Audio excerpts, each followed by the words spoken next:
রে দন্দন করে কোথায় যাচ্ছি রে? মনির ওইখানে যাই আমি।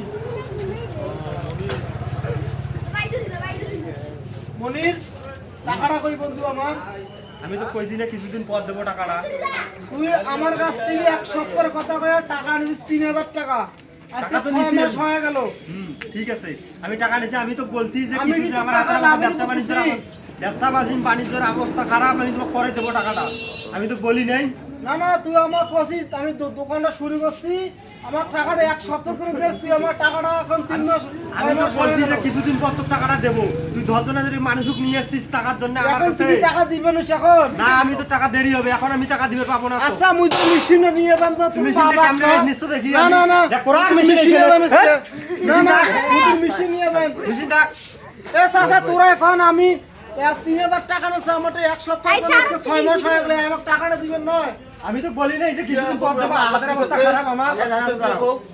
মনি টাকা পয়সা তো পাই, ঠিক আছে না? হ্যাঁ, পাই আমার কাছে টাকা। অবশ্যই দেওয়া লাগবে, এইভাবে কথা কওয়া যাবে না। কিন্তু আমি টাকা নাই। আমিও বলছি যে কিছুদিন পর টাকাটা দেবো। ওই আবার তোর বলছে, আরো নিয়ে যাওয়ার বলছে। আমি এ বলি নাই টাকাটা যে কয়দিন পর দিবি জিজ্ঞেস করে তো যা। এই যে টাকাটা তুমি দিয়ে দেবো। টাকা আমি তো 1 বছর পর দেবো। এটা কোনো কথা হলো না এটা কোনো ডেট হলো না কোনো।